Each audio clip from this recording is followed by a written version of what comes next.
युवा मानकर शक्ति को आधार कर आगामी योजना प्रस्तुत कर आग को बढ़ी पार उद्बोध करुँ। झारसुगुड़ा जिला एक भाग्यवान माटी। ये माटी रे आज जो प्रकृति अच्छी ये माटीर जो सौंदर्य अच्छी एठिकार लोकंकर भी से प्रकार स्वभाव होती। आज दुलदुरी उद्घाटनी उत्सव ये उद्घाटनी उत्सव रे माननीय राजस्व विपर्य मंत्री उपस्थित थिले, सांसद उपस्थित थिले एवं झारसुगुड़ार विधायक उपस्थित थिले, कलेक्टर समस्त उपस्थिति रे जहाँ मु शुणा जहाँ विषय थिला निश्चित भाव में ये जिला आगामी दिन में राज्यर एक शीर्ष जिला हो पार। सबु क्षेत्र में ये अंचलर उन्नति होछि। लोकंक व्यवस्था दृष्टि निजुक्ति जो व्यवस्था अच्छी एठी भी स्थानीय निजुक्तिर गोटे बहुत बड़ सौभाग्य एठिकार युवाशक्ति पाउछंती।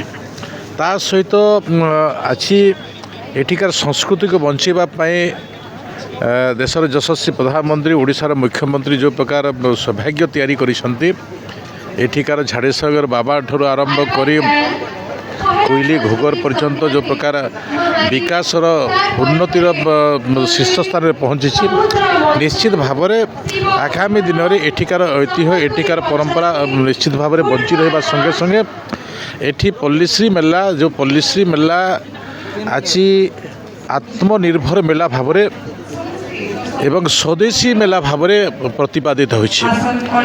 पल्लीश्री मेला केवल खाइबार पीबार नुहे एठिकार उत्पादित द्रव्य ओडिशार उत्पादित द्रव्य आत्मनिर्भर हबार विषय को उल्लेख करी ए पल्लीश्री मेला अति सुंदर होइछि।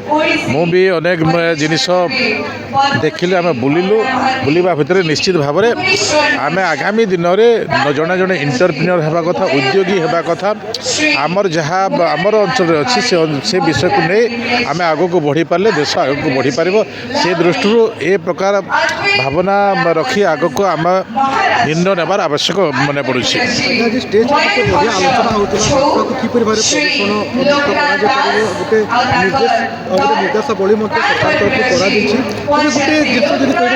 आज जोटा राजस्व मंत्री जो कहते 2026 किपर भाव में प्रदूषण देखुं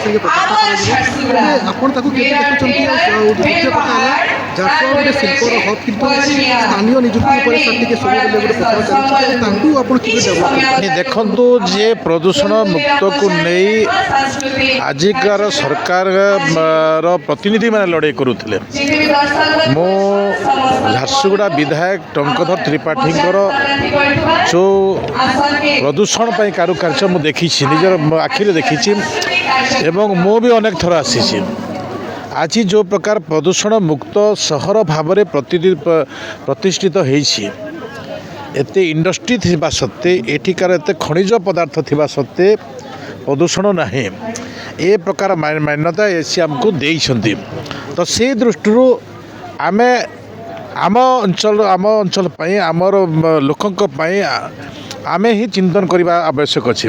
आमे कौन करि परिबा एठिकार जो प्रशासनिक अधिकारी विषय को आधार करी एवं सरकार को निर्देश को आधार करी से उल्लेख करुले जे एठिकार निजुक्ति प्रक्रिया को भी स्थानीय निजुक्ति भाव में एपरी प्रोत्साहन अच्छी एपरी व्यवस्था अच्छी जे अन्य जिले में कौन हो न हो एठिकार युवा आज स्थानीय निजुक्ति पाई पारुछि।